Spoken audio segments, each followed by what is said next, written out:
Voilà, donc il y a 350 ans, il s'est passé quelque chose dans cette ville de Bourgogne qui a eu un retentissement dans le monde entier, puisque c'est à partir des événements de Paray-le-Monial que la dévotion au Sacré-Cœur s'est répandue dans l'Église. On peut dire à ce titre que ce sanctuaire est source de la dévotion au cœur de Jésus, non pas dans le sens où elle n'existait pas avant, et dans son encyclique sur le cœur de Jésus que le pape François vient de publier, Dilexit Nos, il montre justement les racines dans l'Écriture, dans l'Évangile et dans toute l'histoire de la spiritualité, l'importance de la dévotion au Sacré-Cœur, au cœur de Jésus, mais c'est à partir de Paray-le-Monial que cette dévotion va devenir populaire. Sortir des monastères, seulement de ce qui était vécu par les mystiques et les religieuses, qui était su par les théologiens, pour rejoindre le peuple de Dieu. Alors je ne vais pas vous parler d'histoire, même si c'est intéressant et qu'on en parlera de ce qui s'est passé ici, mais de cette expérience, parce qu'en venant ici à Paray-le-Monial, eh bien, nous mettons nos pas dans les pas de ceux qui nous ont précédés et dans les pas de l'expérience spirituelle de Sainte Marguerite Marie. Alors, lorsque l'Église commémore un anniversaire important, elle appelle ça un jubilé. Un jubilé, c'est une période de commémoration de quelque chose d'important. Alors, il y a les grands jubilés, comme le jubilé de l'an 2000, puis maintenant 2025, qui concerne toute l'Église. Donc il y a 2000 ans, et il y a 2025 ans maintenant, Dieu s'est fait homme, c'est le centre de notre foi. Voilà, et donc nous célébrons tous les 25 ans les grands jubilés de l'Église catholique. Et puis il y a des jubilés particuliers, comme celui des 350 ans des apparitions du Sacré-Cœur, mais qui en même temps est assez universel, puisque le pape François a écrit pour cette occasion une encyclique. Vous voyez, c'est pas toujours le cas. Alors, à l'occasion d'un jubilé, il y a des grâces particulières qui sont données. Tout d'abord parce que c'est l'occasion de redécouvrir un lieu, de redécouvrir une grâce, et je vais vous en parler. Et puis aussi, l'Église fait un cadeau à cette occasion-là que l'on appelle l'indulgence plénière. Alors je vous en parle parce que c'est vraiment une grâce que Dieu nous donne dans l'Église, en ces moments particuliers. Vous voyez, quand on fait le mal qu'on sait qu'il faudrait pas faire, ou quand on ne fait pas le bien qu'il faudrait que nous fassions, ce que l'on appelle le péché, voyez, eh bien nous coupons de Dieu, et de cela la confession vient nous pardonner. Mais il y a comme en nous une empreinte négative du péché. Et cette empreinte négative, ce qu'on appelle les conséquences temporelles du péché, c'est le seul moment, je crois, où je vais faire un peu de théologie. Vous voyez, cette empreinte négative du péché dans notre âme, eh bien, nous avons besoin d'en être lavés. Et pour cela, nous nous appuyons sur les mérites des saints qui nous ont précédés, comme ces trésors de grâce qui sont accumulés au ciel et qui se déversent sur nous à l'occasion d'un moment comme le jubilé, où nous expérimentons que Dieu est indulgent et qu'il nous pardonne complètement. Voilà, et nous lave, pas seulement par le pardon, mais il lave les conséquences du péché dans notre âme. Alors, dans l'histoire de l'Église, il y a eu des déviances, des abus par rapport aux indulgences. On sait bien toutes les histoires de Luther et tout ça, mais là, je vous parle pas des abus qui ont eu lieu, mais bien vraiment de ce trésor de grâce qui nous est donné, de l'indulgence, plutôt au singulier pour le coup. Et on va vous proposer, au cours de la démarche que vous pourrez faire demain matin, eh bien, de pouvoir remplir pas à pas ce qui est nécessaire pour recevoir cette indulgence plénière, c'est-à-dire bénéficier d'être libéré des empreintes négatives du péché dans notre âme. Juste un petit exemple pour illustrer de ce que nous avons vécu ici à Paray-le-Monial. Il y a une femme qui est venue et qui était en colère contre son père, parce qu'il avait fait souffrir sa mère et que ses enfants avaient été très malheureux. C'est un homme qui avait été très violent. Et cette femme qui venait, son père était mort. Elle restait en colère et sans réussir à pardonner. En même temps, elle voyait bien qu'il fallait bien qu'un jour elle pardonne. Elle était incapable de le faire. Elle a dit, je vais vivre le parcours jubilaire pour mon père. Et il lui a été donné une grâce, c'est ce dont elle m'a témoigné par la suite, une grâce de libération. En vivant ce parcours, en priant pour son père qu'elle avait bien du mal à pardonner, eh bien ce qu'elle n'arrivait pas à faire, le Seigneur lui a donné de le faire. Et elle a été libérée. Un autre exemple, une femme qui habite pas très loin d'ici, qui avait une fille de 45 ans, trisomique, qui est morte en quelques semaines d'une double pneumonie. Et donc cette femme était profondément affligée par la mort de sa fille, qui a vécu vraiment une fin de vie assez extraordinaire, comme ça. Beaucoup de gens ont été très touchés par cette jeune trisomique qui mourait ainsi à l'hôpital, et que par ailleurs j'ai aussi un peu accompagné. Et j'ai vu tout ce qui se jouait dans la famille à cette occasion-là. Et cette mère, toute endeuillée, dit, bon, je vais vivre la démarche jubilaire pour ma fille, parce qu'on peut le vivre pour une personne défunte ou pour soi-même. Et donc, je vais le vivre pour ma fille. Voilà. Et elle dit qu'en rentrant dans la chapelle des apparitions, je vais vous en parler dans quelques instants, eh bien, elle a été consolée, et elle utilise la même parole de libérer. C'est comme s'il y avait un lien de mort qui avait été coupé et une libération intérieure qui avait été donnée. Voilà un peu ce qu'est l'indulgence plénière, ce qui me permet d'introduire maintenant le parcours jubilaire que nous allons vous proposer de vivre, qui sera pour vous l'occasion de découvrir Paray le Monial à travers 4 étapes dans 4 lieux qui jalonnent la ville. La première étape se fera à la basilique. La basilique, c'est ce monument extraordinaire que vous avez dû voir en arrivant, qui a plus de 1000 ans, l'église des moines bénédictins, les moines de Cluny. Et donc, l'étape dans cette basilique, il y a un petit livret qui vous explique tout cela et que vous pourrez découvrir. Voilà. C'est la grâce du repos. Vous voyez, on arrive à Paray le Monial, on est un peu fatigué. Et on entend le Seigneur qui dit « Venez à moi, vous tous qui êtes fatigués, sous le poids du fardeau, et moi je vous donnerai le repos. Mettez-vous à mon école, car je suis doux et humble de cœur. Prenez sur vous mon joug, qui est léger, et mon fardeau facile à porter. » Et donc nous expérimentons cette grâce de repos comme Marguerite Marie. Marguerite Marie, qui est là, Marguerite Marie, il y a 350 ans, priait dans la chapelle, le Seigneur se présenta à moi, et il me fit reposer longuement sur son cœur. Eh bien, nous pouvons aussi reposer longuement sur le cœur de Jésus. Non pas de manière mystique, extraordinaire, comme elle l'a vécu, mais de manière très réelle, très simple, très profonde, voilà, de déposer dans le cœur de Jésus ce qui nous fatigue. Dans quelques instants, à la fin de mon propos, eh bien, vous aurez un temps de partage, et telle sera la première question. Quels sont les fardeaux que je veux déposer ici? Qu'est-ce qui me pèse? Ça peut être par rapport à la vie passée, voilà, le mal que j'ai fait, peut-être. Ça peut être le mal que j'ai subi aussi. Ça peut être les difficultés professionnelles. Nous vivons le jubilé de la vie agricole. On sait bien que le monde paysan agricole est particulièrement éprouvé en ce moment, voilà, et que certains ont peut-être l'impression de marcher sur la tête, et bien de pouvoir déposer aussi cela. Ça peut être aussi les blessures de la vie, des deuils, des échecs, voilà, l'épreuve du chômage. De déposer dans le cœur du Seigneur tout ce qui nous pèse et d'entrer dans la confiance. C'est l'étape du repos et de la confiance. Voilà. Et puis, à la fin là, vous pourrez prendre un temps de silence. Alors, dans le petit livret, il y a les textes que j'ai évoqués rapidement. Venez à moi, vous tous qui peinez sous le poids du fardeau. C'est Matthieu 11. Voilà, le petit livret vous donne ce texte. Ou bien Marguerite Marie qui raconte qu'elle s'est reposée longuement sur le cœur de Jésus. Voilà, donc vous trouverez ces textes, vous pourrez les lire, prendre de temps de silence, vous laisser saisir par la beauté de cette basilique, son silence, voilà, le calme, et d'entrer en vous-même, de laisser le Seigneur vous reposer. Voilà. Le Seigneur est mon berger, rien ne saurait me manquer. Et puis, nous invitons le pèlerin à s'approcher près de l'autel, après avoir vécu ce temps de silence et de repos sur le cœur de Jésus, et de prier au pied de l'autel, devant la pierre qui commémore la venue du pape Jean-Paul II en 1986, et de prier le « Je crois en Dieu ». Vous voyez, nous inscrivons notre « je » de la vie chrétienne dans le « nous » de la vie de l'Église.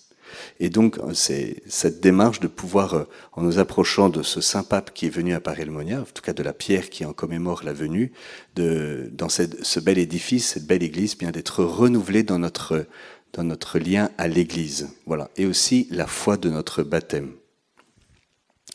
Voilà, Jésus dit, saint Paul dit, le Christ a aimé l'église et s'est livré pour elle.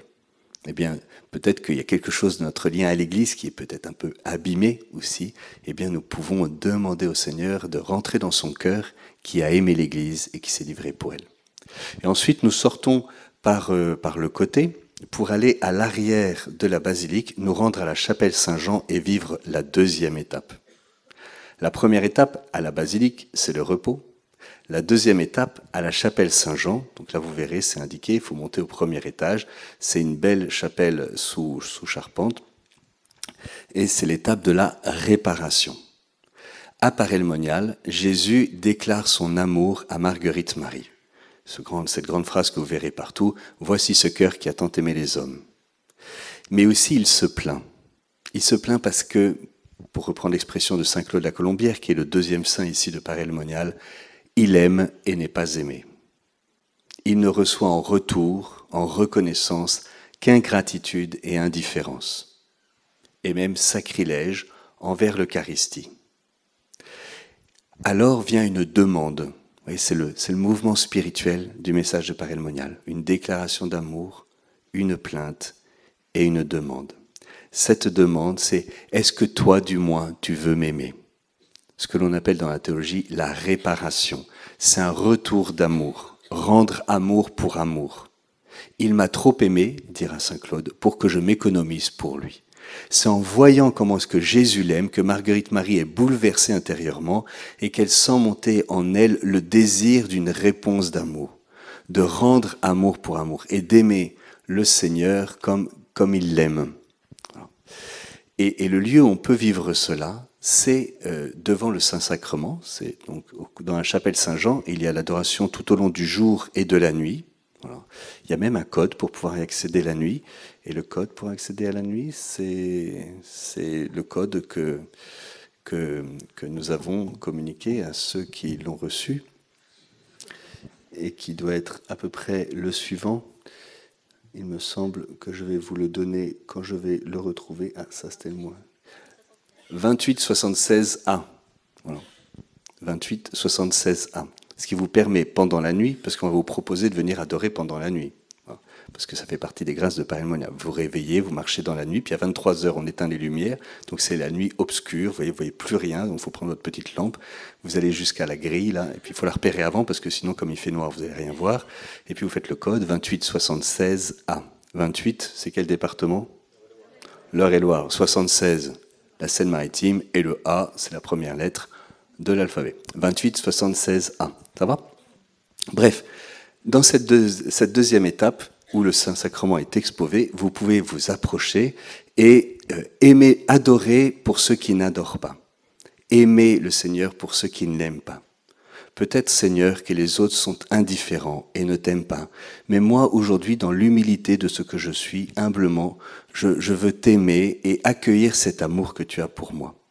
C'est ça la réparation. Et dans son encyclique, Dilexit Nos, que le pape a écrit à l'occasion des 350 ans des apparitions du Sacré-Cœur ici à Paray-le-Monial, et que vous pouvez acquérir à la librairie si vous ne l'avez pas déjà. Et je ne suis pas du tout en train de faire de la pub pour la librairie qui se trouve à l'entrée du Parc des Chapelains, à l'arrière de la basilique. Enfin bref, demain, si vous voulez, parce que là c'est un peu tard pour y aller, vous pourrez acheter cette encyclique si vous le voulez. Bref, j'en étais où là Voilà, et bien de pouvoir... je suis vraiment perdu là. La réparation, ouais c'est ça. C'est quoi? Ouais, c'est ça. De pouvoir adorer le Seigneur, et justement, voilà, comme une réponse d'amour, dont parle largement le pape François dans son encyclique. Voilà. De pouvoir accueillir cet amour et de rendre amour pour amour. Je voudrais juste vous citer cette parole que vous retrouverez dans le livret, qui évoque cela. Jésus me fit voir l'ardent désir qu'il avait d'être aimé des hommes. J'ai soif, mais d'une soif si ardente d'être aimé des hommes au Saint-Sacrement que cette soif me consume. J'ai soif, mais d'une soif si ardente d'être aimé des hommes que cette soif me consume. Il me revient à l'instant un pas décisif je suis membre de la communauté de l'Emmanuel et il y a quelques années, il y a à peu près 25 ans, il y a un couple qui devait vivre une étape importante dans la communauté de l'Emmanuel, voilà, une étape un peu décisive d'engagement, et qui hésitait beaucoup à le faire. Et le 11 septembre 2001, 2 avions sont venus tamponner les tours de New York. Et leur réaction en voyant ce qui se passait, c'est de se dire, eh bien, notre réponse à ça, c'est de faire ce pas dans la foi que nous hésitons de faire. En fait, il n'y a pas d'autre réponse à faire que de nous livrer à l'amour, que de nous livrer au Seigneur. On hésitait à le faire, mais le monde est tellement en flammes que cela appelle de notre cœur une réponse. Et cette réponse, c'est pas la jérémiade incessante, c'est l'offrande de soi-même. Ouais. Rendre amour pour amour, c'est ça. C'est de voir que tout va mal. Eh bien, Seigneur, ma réponse devant ça, c'est que je veux t'aimer pour ceux qui ne t'aiment pas, t'adorer pour ceux qui ne t'adorent pas. Prendre du temps avec toi, me laisser brûler par toi. C'est la deuxième étape vécue à la chapelle Saint-Jean. Et puis ensuite, d'aller jusqu'à la chapelle des apparitions, qui est comme le cœur brûlant de Paray-le-Monial. C'est intéressant parce que Jésus n'est pas apparu à la grande basilique très visible que tous les touristes viennent visiter. Le Seigneur est apparu dans une humble chapelle, à une visitandine, donc la chapelle de la visitation, et c'est dans ce lieu humble eh bien, que le Seigneur est apparu. Ça dit quelque chose. Vous voyez, le cœur, c'est ce qu'on ne voit pas dans le corps humain. Par exemple, vous êtes sûr que j'ai un cœur, mais vous ne le voyez pas. Bon, il est à l'intérieur. Vous voyez. Il y a quelque chose de discret dans le cœur. Eh bien, le message de Paray-le-Monial, le Sacré-Cœur, c'est aussi ça, c'est-à-dire de ne pas s'arrêter aux apparences, mais d'aller plus profond. D'aller à la chapelle des apparitions et de vivre la troisième étape, qui est l'étape de la consécration. Le repos à la basilique, la réparation à la chapelle Saint-Jean, la consécration à la chapelle des apparitions. Se consacrer, c'est quoi? Eh bien, c'est de se donner tout entier au Seigneur. Vous voyez, quand vous vous consacrez à votre vie professionnelle, ou bien vous vous consacrez au sport, ou aux études, ou à un hobby, eh bien, ça veut dire que vous mettez tout votre temps, votre argent, votre énergie, vous investissez complètement dans cette cause, ou dans cette activité que vous avez choisie, ou que vous reconnaissez. C'est un peu ça qu'on dit quand on dit « je me consacre à mon sport », ou à mon travail. Bon. Eh bien, se consacrer à Dieu, c'est ça. C'est se dire, en fait, Seigneur, je vais me donner tout entier à toi. Et nous sommes invités dans cette étape de la consécration à la chapelle Saint-Jean à redire la prière qui a été composée pour le jubilé des 350 ans, que je vais commenter rapidement avec vous, parce qu'elle nous aide vraiment à entrer dans cette expérience spirituelle qu'a vécue Marguerite Marie. Seigneur Jésus, tu as révélé à Sainte Marguerite Marie ton cœur si passionné d'amour pour tous les hommes et pour chacun en particulier. Je vous ai dit que la première expérience de Marguerite Marie, c'est le Seigneur qui révèle son amour. Voici ce cœur qui a tant aimé les hommes. Il dira aussi, mon divin cœur est si passionné d'amour pour tous les hommes et pour toi en particulier. Ça, c'est vraiment la grâce, la première grâce de Paray-le-Monial, c'est qu'on est bouleversé parce que le bon Dieu, il m'aime comme je suis et que je n'ai rien à faire pour être aimé de lui. L'amour que Jésus a pour moi ne dépend pas de moi, il dépend de lui. Ce qui dépend de moi, c'est de l'accueillir et d'y répondre. Et c'est justement ce pourquoi nous sommes là. Mais ça vient qu'en second temps. C'est d'abord le Seigneur qui me déclare son amour. Et au cours de ce pèlerinage ici à Paray-le-Monial, vous sera proposé de vous confesser, faire cette expérience que quand je suis en vérité devant Dieu et que je dis tout ce que j'ai fait et tout ce que je n'ai pas fait et que je demande pardon, le Seigneur me pardonne et me redire combien il m'aime. Mon divin cœur est si passionné d'amour pour tous les hommes et pour toi en particulier. Aujourd'hui, tu nous invites à puiser à la source de ton cœur qui demeure plus que jamais ouvert. Donc nous ne sommes pas il y a 350 ans à faire de l'archéologie ou de l'histoire, mais c'est aujourd'hui que le Seigneur nous attend. C'est aujourd'hui, il se passe quelque chose à Paray-le-Monial. Vous allez vivre quelque chose à Paray-le-Monial. Et ce qui nous revient, c'est pas de le provoquer, c'est de nous y ouvrir. Le cœur qui demeure plus que jamais ouvert, ça c'est une expression de Jean-Paul II. Lorsqu'il avait refermé la porte de Jubilaire en l'an 2000, il avait dit « Cette porte se ferme aujourd'hui, mais un autre symbole demeure plus que jamais ouvert, c'est le cœur de Jésus. » Et donc, vous savez que Jésus a été blessé sur la croix après sa mort. Le cœur transpercé, la blessure a été infligée après la mort. Et donc, elle ne se referme pas. Et alors même qu'il est ressuscité, il invite saint Thomas à mettre sa main dans son côté. Et donc la blessure reste ouverte. Il y a peut-être certains parmi nous qui sont blessés. Voilà, le cœur blessé, c'est aussi un cœur ouvert. Et le Seigneur, il nous rejoint aussi par nos blessures, qui sont aussi des ouvertures. Dans ce sacrement d'amour qu'est l'Eucharistie, ça c'est Jésus qui utilise cette expression, le sacrement d'amour, pour parler de l'Eucharistie, nous t'offrons nos fatigues et nos lassitudes. Donne-nous le repos. Et c'est cette grâce de repos dont j'ai parlé tout à l'heure en parlant de cette étape de la basilique. Vous voyez, nous t'offrons, Seigneur, nos lassitudes et nos fatigues. Vous qui avez une activité professionnelle parfois lassante et fatigante, eh bien, Seigneur, je te l'offre pour me reposer en toi. Nous t'exposons nos souffrances et nos blessures. Console-nous et guéris-nous. Jésus dit, si tu crois, tu verras la puissance de mon cœur. Alors, Seigneur, je t'offre mes blessures et mes souffrances parce que je crois que tu viens me consoler. Je crois que tu peux venir me guérir. Nous n'avons encore rien vu de la puissance du cœur de Jésus, qui est capable de réaliser en nous infiniment plus que nous pouvons nous représenter.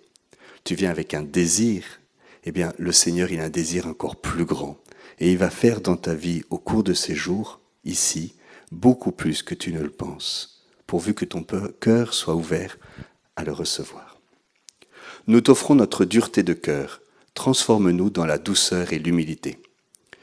Nous en faisons bien l'expérience de notre dureté de cœur. Le bien que je devrais faire, je ne le fais pas. Le mal que je devrais éviter, je le fais quand même. Il y a quelque chose en moi qui s'est endurci. Et puis parfois, quand nous souffrons, notre réaction, c'est de nous endurcir, de nous blinder.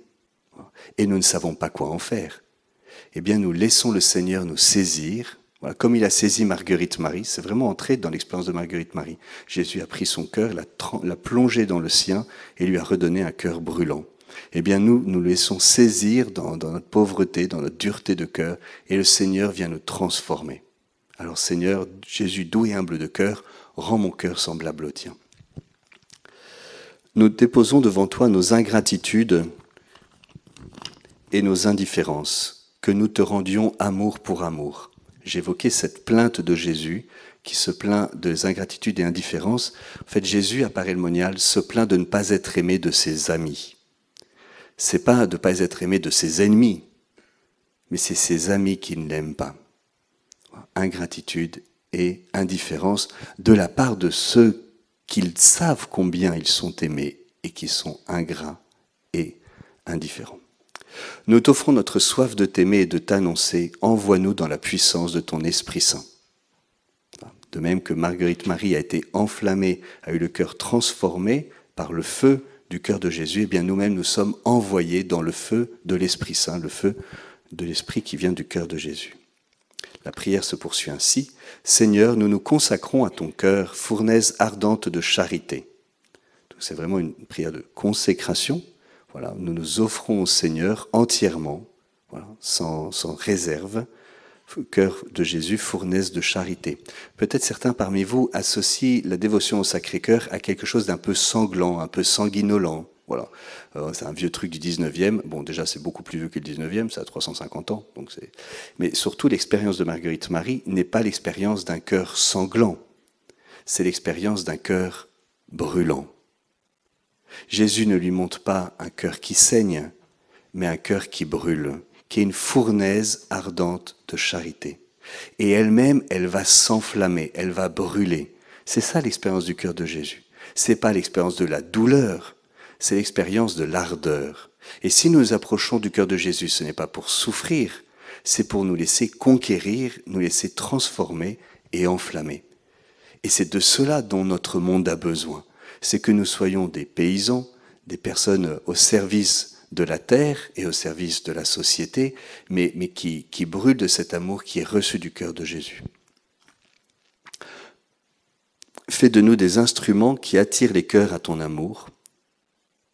Ça, c'est Jésus qui dit à Marguerite Marie, « Je veux faire de toi un instrument pour attirer les cœurs à mon amour. » Et bien, c'est ce qu'on demande aussi pour nous à Jésus. Brûle-nous de ta compassion pour témoigner au monde de ce cœur qui nous a tant aimés. De rentrer dans cette compassion, et on voit bien comment est-ce que nous pouvons, devant les situations que traverse notre société et dont vous êtes des acteurs importants, méconnus et souvent bien témoins de lâcheté et d'inconsistance, et parfois même guettés par le désespoir, eh bien de rentrer dans les sentiments du cœur de Jésus, c'est-à-dire d'avoir un regard de compassion. Jésus, voyant les foules, las et fatigué comme des brebis sans berger, fut saisi de compassion. Et nous ne nous endurcissons pas, nous sommes saisis de compassion devant ces gens qui ne savent plus reconnaître leur main gauche de leur main droite, qui ne savent plus qu'un homme c'est un homme et qu'une femme c'est une femme, qui ne savent plus que la terre elle se respecte et qu'on a besoin d'elle, eh bien, nous rentrons dans la compassion du cœur de Jésus. C'est cela que nous prions dans cette prière de consécration pour la troisième étape. La première étape, c'est la grâce du repos. La deuxième, la réparation. La troisième, à la chapelle des apparitions, la consécration, avec cette invitation à prier cette prière que je viens de commenter avec vous. La dernière étape nous emmène un petit peu plus loin et nous ne cessons de monter dans la ville. Il y a quelque chose aussi qui nous emmène vers l'avant, où nous allons à la chapelle La Colombière. Je vous ai dit qu'il y avait Sainte Marguerite Marie, c'est à la chapelle des apparitions où ont eu lieu les apparitions, justement, et c'est là où elle est enterrée. Et à la chapelle La Colombière, qui a été construite il y a un peu moins de 100 ans, il y a Saint-Claude, qui est en même temps le saint de la confiance, et puis c'est le saint c'est le saint de la mission. Et il y a cette très belle prière de la confiance dont je dis les premiers mots qui se retrouvent dans le livret, et Dieu sait que pour beaucoup d'entre nous, cela peut être d'un vrai secours que de recourir à cette prière. Mon Dieu, je suis si persuadé que tu prends soin de ceux qui espèrent en toi, et qu'on ne peut manquer de rien quand on attend de toi toutes choses, que j'ai résolu de vivre désormais sans aucun souci, et de me décharger sur toi de toutes mes inquiétudes. Mon Dieu, je suis si persuadé qu'on ne peut manquer de rien quand on attend de toi toutes choses, et que tu prends soin de ceux qui espèrent en toi, que j'ai résolu de vivre désormais sans aucun souci, et de me décharger sur toi de toutes mes inquiétudes. Cette prière de Saint Claude à Colombière, qui est reprise dans l'encyclique Dilexit Nos, je vous ai déjà parlé de Dilexit Nos, je ne me souviens plus. Je vous ai dit qu'il y avait une encyclique qui avait été écrite par le pape François à l'occasion des 350 ans des apparitions du Sacré-Cœur ici à Paray-le-Monial et qu'elle était en vente à la librairie. Je me souviens plus si je l'ai dit. Je ne l'avais pas encore dit. Voilà. Du coup, sachez-le, elle est en vente à la librairie. Voilà. Et si vous l'avez, vous pouvez la lire, c'est super. Bref, là, j'ai pas perdu le fil pour une fois. Et donc, Saint Claude, qui est le saint de la confiance, c'est aussi le saint de l'envoi en mission. Et donc, à la chapelle La Colombière, on vous propose bien de rentrer dans la confiance et aussi de prier aux intentions du Saint-Père, du pape François, qui tous les mois discerne une intention de prière missionnaire et de prier donc aux intentions du pape. Normalement, en vous approchant, elles doivent être écrites, donc il faudra s'approcher vers le fond de la chapelle pour le voir. Prier un Notre Père et un Je vous salue Marie. Vous voyez, notre démarche, elle s'inscrit vraiment dans la démarche de l'Église. Et puis, notre dévotion au Sacré-Cœur, c'est pas seulement qu'on se repose, c'est pas seulement d'aimer le Seigneur et de nous laisser aimer par lui, mais c'est de devenir des témoins, de devenir des apôtres. Et c'est là où Saint Claude nous aide, parce que lui-même a parlé du cœur de Jésus, dans sa fragilité et sa faiblesse d'ailleurs, qui ne sont pas pour Dieu un obstacle, mais qui est le lieu où voilà, il s'est laissé saisir pour être envoyé en mission. Voilà les 4 étapes de ce parcours jubilaire que nous vous proposons de vivre demain et de le vivre à votre rythme.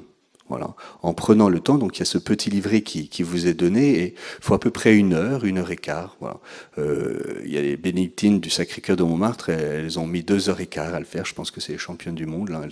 Elles ont parce qu'en fait elles se sont laissées saisir, elles se sont laissées porter. Puis c'était le moment de le faire. Je ne sais pas si demain il y aura 2h15 pour le vivre, mais vous voyez, vous vous laissez aussi conduire intérieurement. Et puis si à la basilique vous dites en fait je suis bien ici, vous restez. Vous voyez, vous restez là où il y a du goût. Comme les abeilles qui butinent, elles butinent de fleur en fleur, et puis elles vont là où il y a du goût. Au cours de ce parcours, de laisser le Seigneur parler à votre cœur, pas seulement pour faire les trucs qu'il faut faire pour avoir indulgence plénière, mais se laisser saisir et rentrer dans la grâce du lieu, qui est de se reposer sur le cœur de Jésus, de rendre amour pour amour, en se donnant à lui pour être envoyé dans le feu de la mission. Voilà, je vous souhaite de vivre un beau parcours jubilaire ici à Paray-le-Monial.